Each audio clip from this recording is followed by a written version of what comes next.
Thank you for having invited me, and thank you for Sindhu and Sarita who spoke before me. So the platform is all ready and set. And I would like to share some of my thoughts and experiences, and also my aspirations of what we can do in Kerala.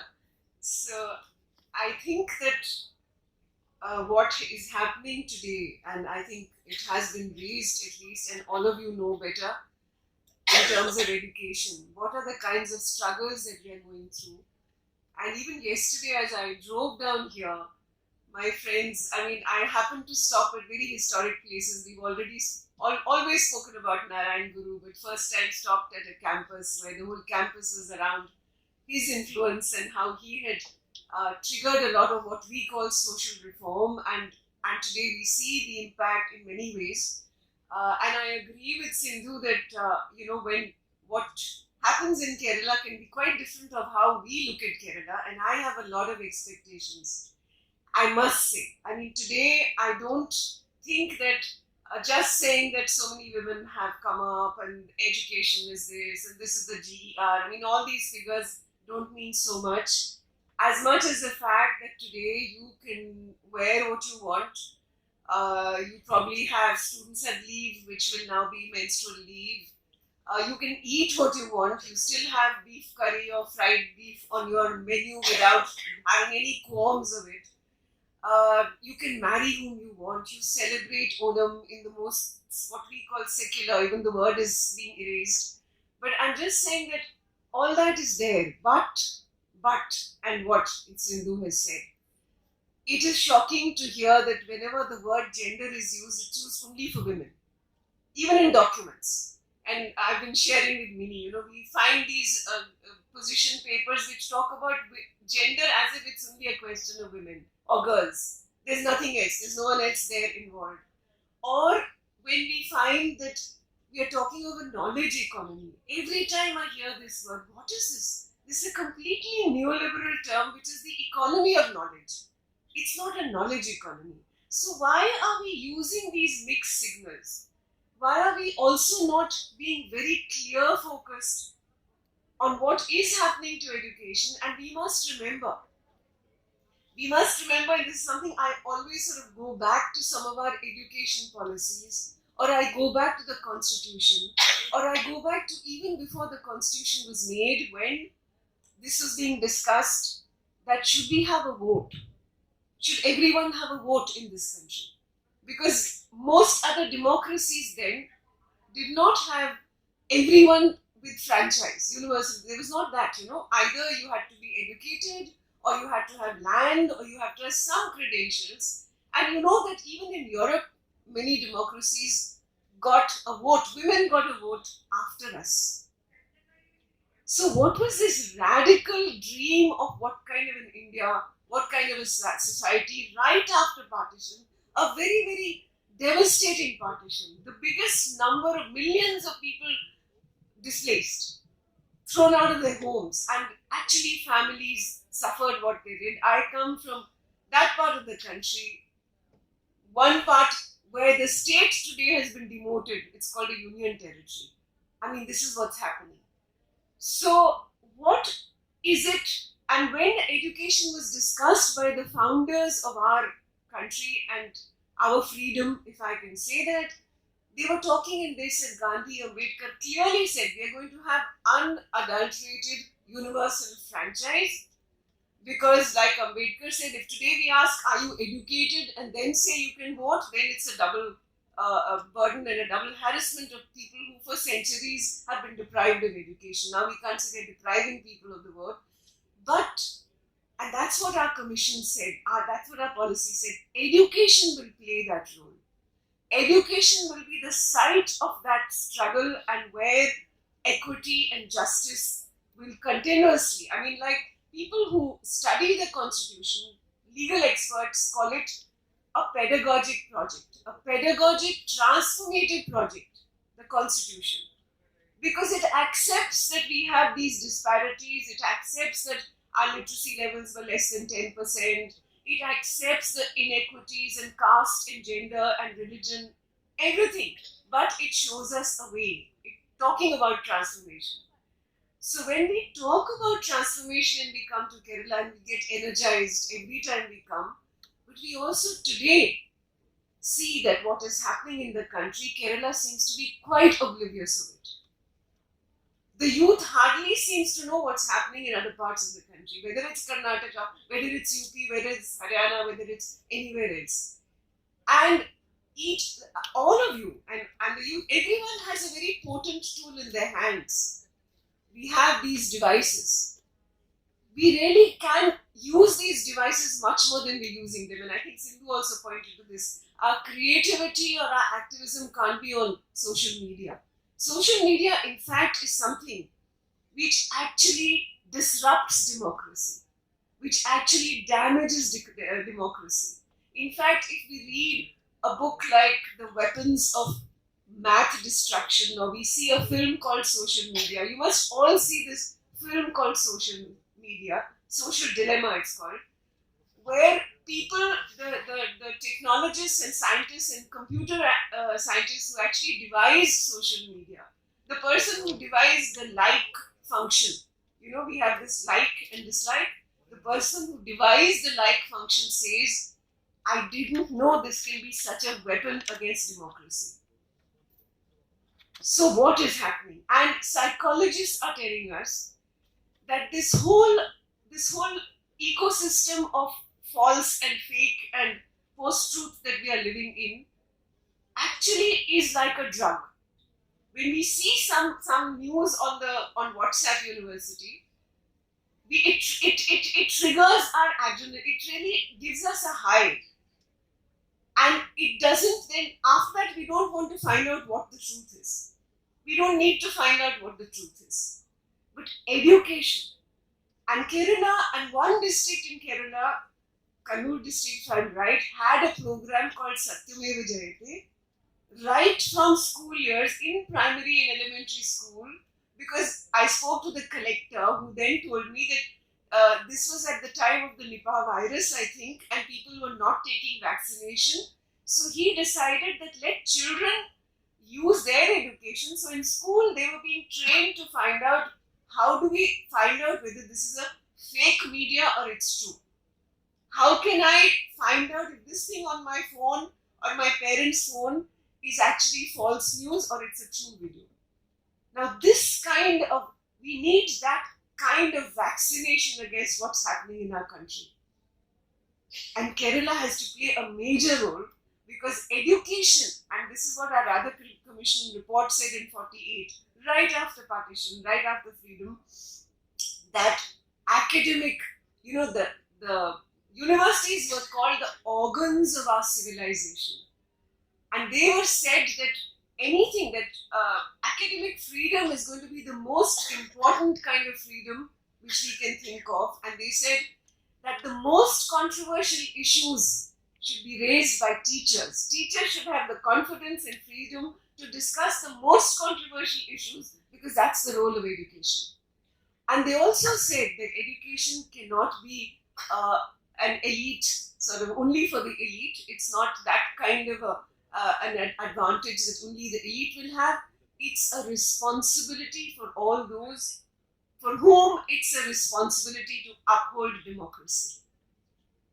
And if we as women of the country were privileged in a certain way beyond many women of many other countries to have got our vote and to have got a role into coming into spaces which were earlier, we were deprived of, I think today a state like Kerala with such high levels of education cannot sit back, cannot sit quietly, cannot be smug calling it the knowledge economy and doing this. I think much before, that's a term of the neoliberal world. I don't know why Kerala is using it. I will ask Mini also. But the most important fact that I think Kerala youth and teachers, all of us together, I'm not saying only women. When we talk about gender, as I said, it's not just women. Gender is a role. Sex is man, woman, all this is sex. But gender is what the role that is attributed to us.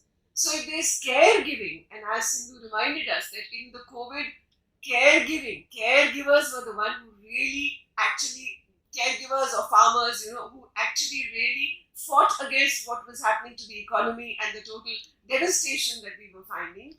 That caregiving is human. It's a human role. It is not just for women. And as feminists or as women who struggle and question these issues, and feminists are not just women, feminists have to be everyone.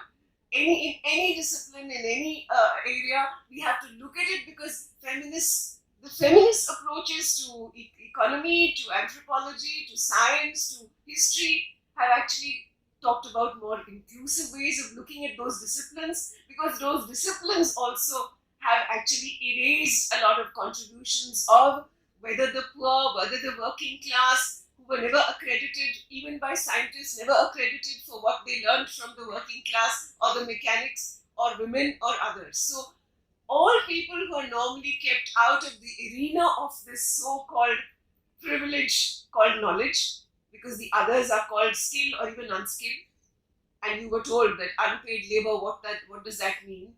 I mean, is that unskilled? Is that skilled? What is it? So knowledge, whether it's a person weaving a sari, whether it's a person working on the field, whether it's a farmer, this is all knowledge. But Kerala today again thinks of working with hands as something below our dignity. We are the high-tech society aspiring for high-tech education, high-tech jobs. We don't want to do education which has anything to do with the hands. And we find this kind of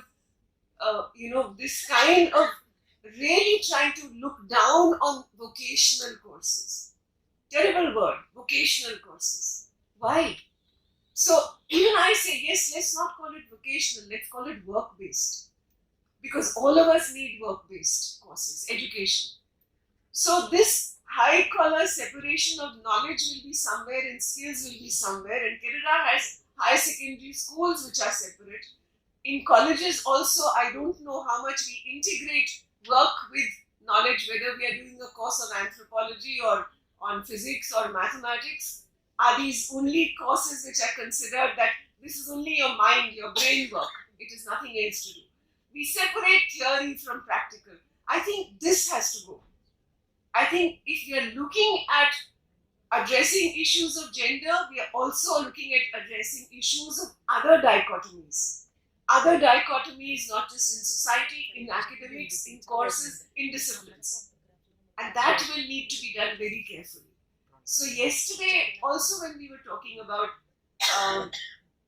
how do I think my college in terms of its quality, and we know all these quality rankings are completely problematic, very, very competitive, again a part of the neoliberal domain which looks at education as something which is an customized. I am a customer and I customize my courses, and the courses, and this national education policy is just that.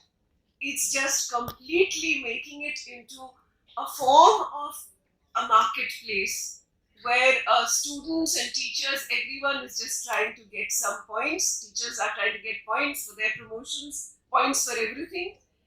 Institutions are trying to get rankings, not looking at really what is the criteria for that ranking. Yesterday, two colleagues who brought me here said that we work so hard with first generation learners in our college, in small towns of Kerala, running through completely aided courses, not running these self-financed or expensive courses. And after all our work, we get a B++ in NAC. So what is that? Why is that? And why is not the association questioning it? Why are we being totally conformist? Why are we conforming to things which we know are not correct, educationally not correct, academically not correct? Let's make our own criteria. What should be our criteria which actually acknowledges inclusion, acknowledges disparities, acknowledges the fact that people come with a lot of disadvantages, and that not just having fancy granite buildings is going to give us our NAC committee, immediately gets so bedazzled that they're going to give us marks and a high A+. What is it that's going to go in terms of quality? So equity and diversity and inclusion have been the solid points, the solid ground on which quality of education, all through, if we look at all our policies talk about equity as the benchmark for quality. Today, we don't. What do we mean by quality?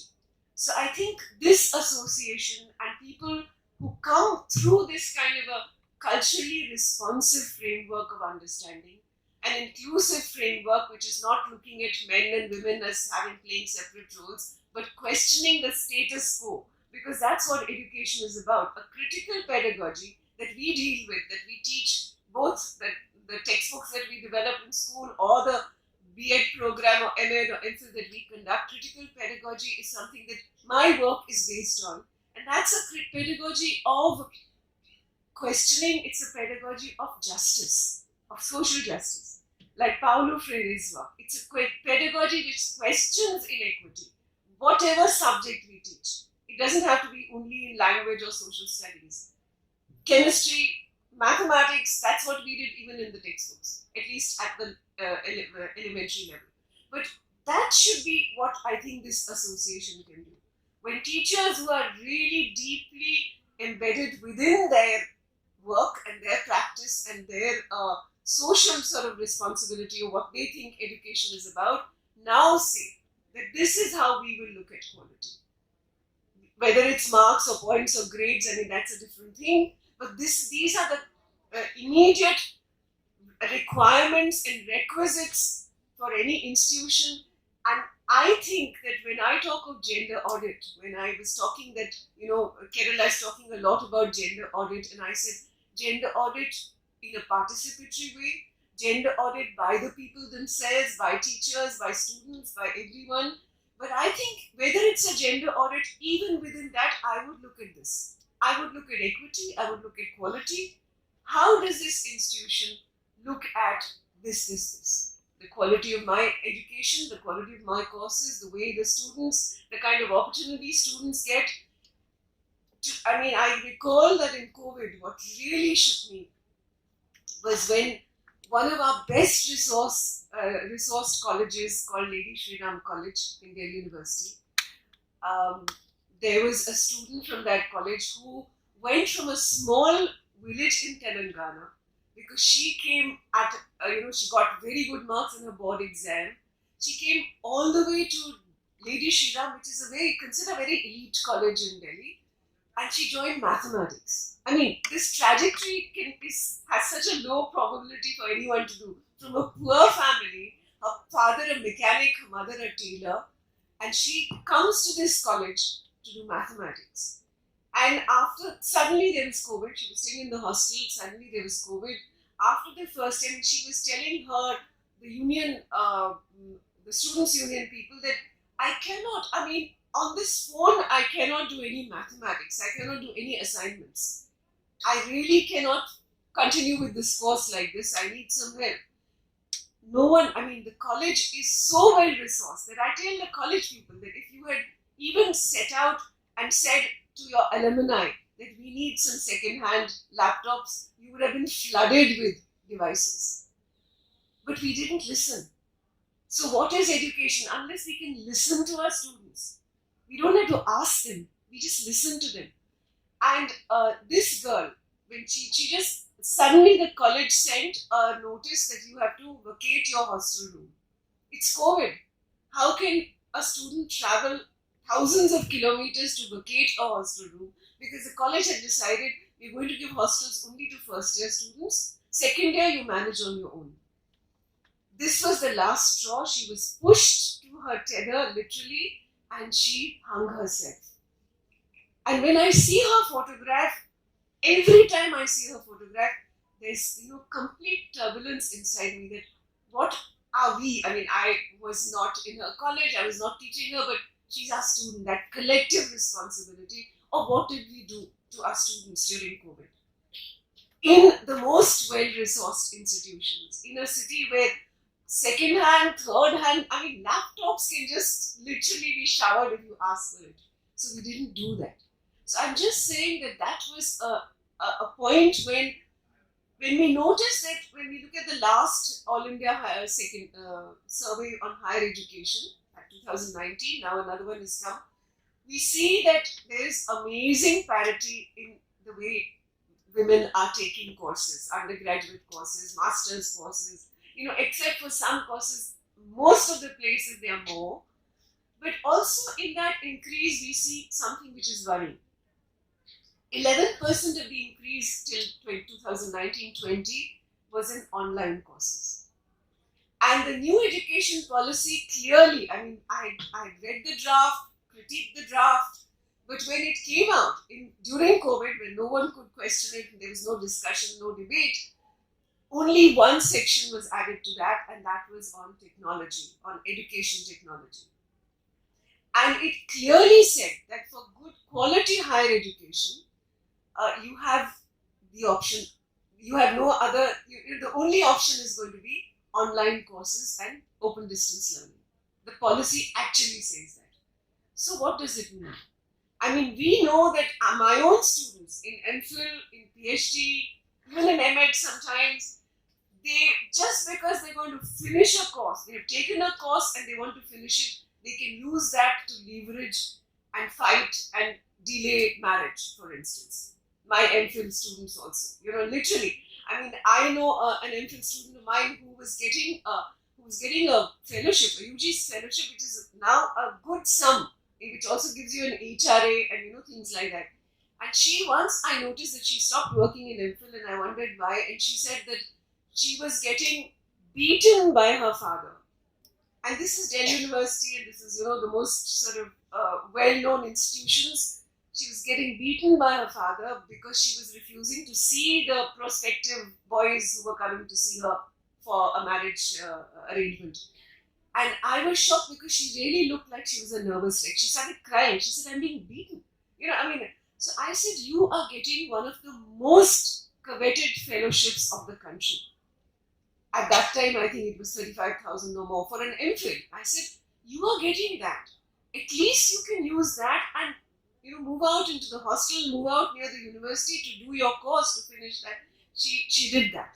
So she agreed and she did that. But I'm just saying that even in the most progressive kind of institutions with the best fellowships, a girl can be beaten because she doesn't want to get married or she doesn't want to see the people that her family is forcing her to see.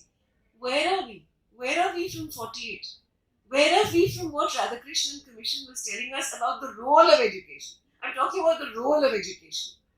You get the highest kind of education and you're being beaten, physically beaten in your own family. What is this? And this is happening in Kerala too. I was so happy that when we were doing a public consultation with students, I went to a school in Trivandrum where the girls looked, very confident, and first they were quiet, but just a little triggered, and I said, I've come not to speak, but to listen to you. And there was this huge class 12 group, and they were, officials, SCRT director, very senior people sitting there, but the way they spoke was amazing. They just spoke up, absolutely. They said, we are in class 12.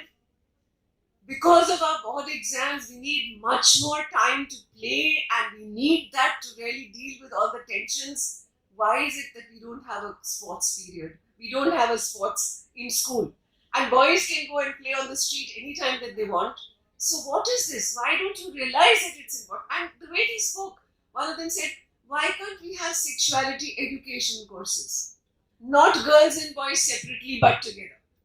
A class 12 girl has the confidence in a Kerala government school to question the highest level of authorities. Do we recognize that? Do you give them space? Like Sindhu was saying, do we actually support them, or do we also conform to what the establishment is asking us to do? Making the kinds of rules, making the kind of curfew, making the kind, even using, and that's another problem I have with the Kerala terminology, using gender neutral as a word. I went to this school and everyone said they have a gender neutral uniform. I was thrilled to see them in their pants and their jackets or whatever, but I don't like to use the word gender neutral uniform or gender. Yeah, the last time I was in SCRT, a principal, not a college teacher came and said, we have made gender neutral toilets in our college because that gave us more points in NAC. What is a gender neutral toilet, I asked. Who is using it? Have people declared? I mean, it's good, but is it that the students declare themselves to be those who would like to go into a gender neutral toilet? Or are they just going there because it's less crowded? What is the reason? So I'm just saying that this word gender neutral means nothing to me. I mean, gender, I cannot erase gender. I would like the whole world to be more feminine and more caring or more. I mean, why should I erase my gender?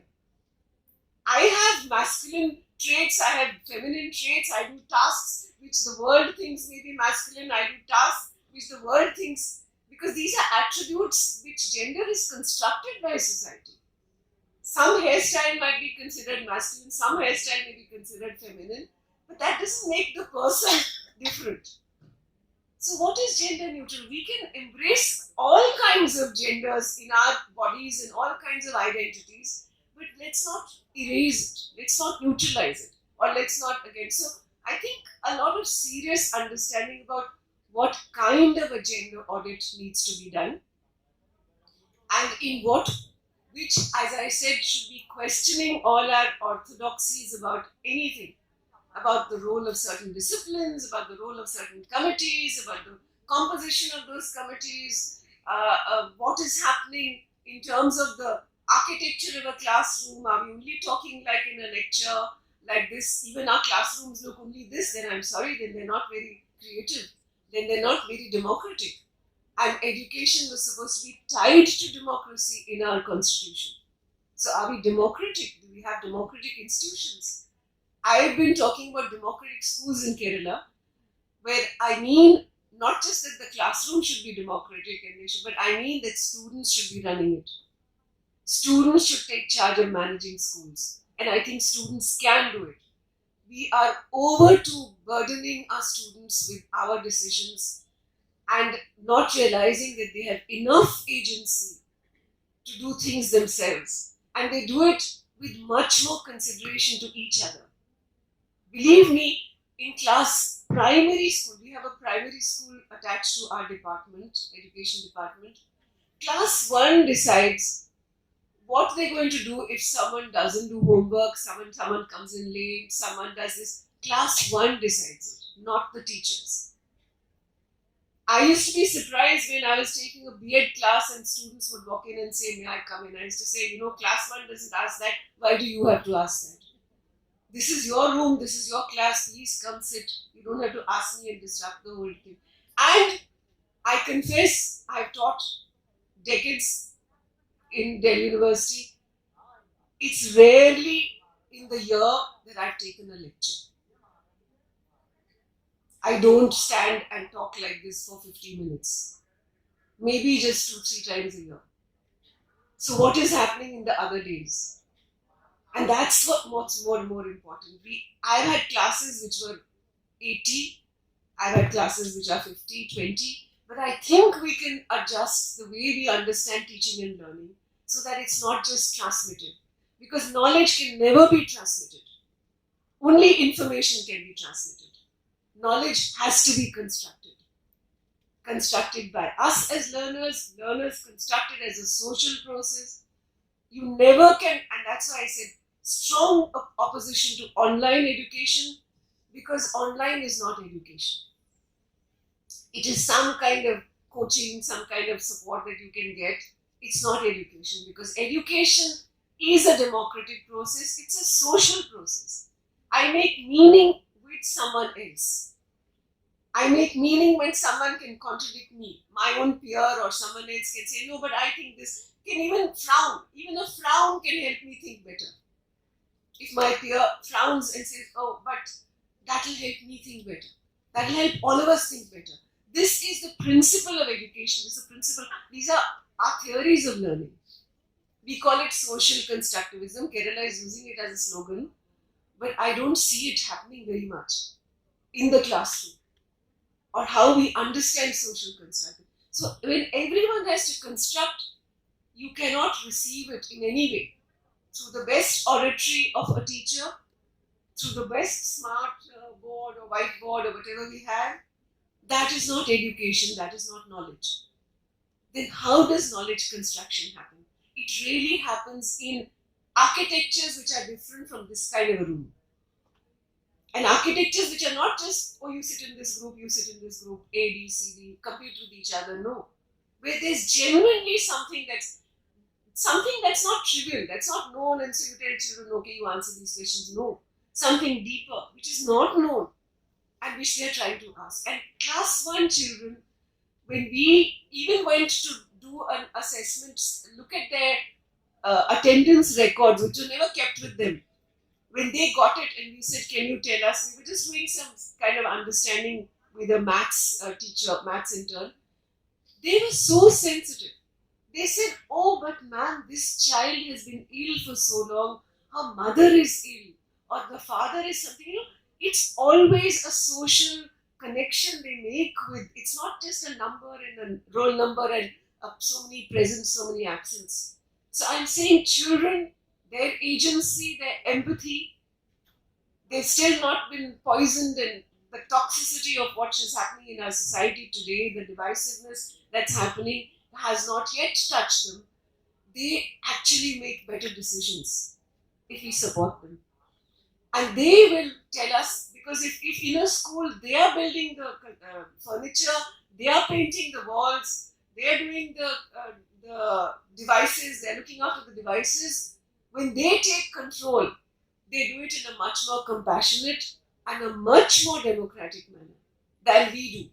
So when we do a gender audit, let's also take that into account. How democratic are our institutions? Not only in terms of the committees that we made, but in terms of all the running of those institutions, the decision making of those institutions.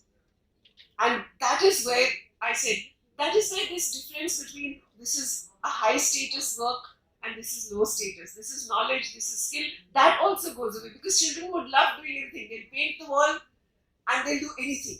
Similarly with college students, they have so much engagement and energy, and we're just treating them like robots. Just they're sitting, taking some information, writing some meaningless exams. Most of the exams are meaningless. They just have to reproduce something. Where is that creativity and where is that activism, that sense of trying to save this country? And I think that is where I underline what I think the role of education is. It is how we got, the fact that our country got a vote, the fact all of us got a vote, the fact that education was not given the importance that it should have. We've struggled and fought and got the Right to Education Act only in 2010, never implemented seriously. But I think that in Kerala, one thing, whether it is trying to get students to understand and engage with social media through a more critical approach, or through a critical approach talk about equity and understand in what way will our institutions be more inclusive. So the gender audit that we do should also include that and get students to tell us, and we should be ready to listen to them. I think this is what I would say. Like I said, if the association can develop its own documents, not go by what's coming in only from the center, which is completely in a neoliberal language. In fact, the 4-year course, we have seen it in Delhi University. It was really, it made no sense. All our teachers had opposed it. And now that kind of 4-year course, in the name of multidisciplinary, you do a little of this, you do a little of this, you do communication, doesn't leave anyone anywhere. And why do we need that 4-year? We know we are a central university, people come from all over the country, but they cannot afford to stay in an expensive city. Why should they stay for 4 years? So I think the state is doing, I'm here in the core committee of the school curriculum review, because I think one state which is really doing it very rigorously, very seriously, in a very inclusive manner. And critically, we need to bring that critical element. But I think at the college level also, if the association takes this up, I was talking to Padmanabhan that what are their responses, because the Higher Education Council has brought out certain documents, but I think the new curriculum should come with an even more purview, an even more agenda of trying to understand equity, trying to understand criticality, trying to understand how the neoliberal form of education is just like the economy has become an economy of the precariat, the gig workers. You're not employed anywhere, you're not contractual, you're nothing. You don't know whether you're employed or you're not, like the delivery boys or that. The education is just in that line. It says that 50% of your academic credits you can get from anywhere. Anywhere, any teaching shop, any online shop. It says the UGC is busy trying to tell us how the market can play a role. So the UGC has brought out now norms that what kind of people can be content creators. So it's not teachers who will create content, they'll be from the market. They'll create content for our courses. So those kind of courses, and every year you can leave. You can leave after first year, you'll get some diploma. You can leave after second year, you'll get something. So this kind of completely unstructured, completely precarious way of looking at education matches the way the economy is today being structured.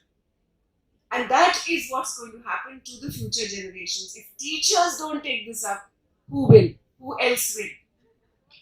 So I think I will stop here saying that whether I look at our education commissions or I look at the constitution or I look at the new education policy today, I know that what we can do, what Kerala can do, and what teachers can do in Kerala can actually help not just, students think of only their political organization. So SFI will think, okay, I have to get more members in SFI. I think this is a national struggle now. And if we have to help society not totally fragment the way it's happening, or education not be disrupted, then what is it that people from your organizations can do? Thank you.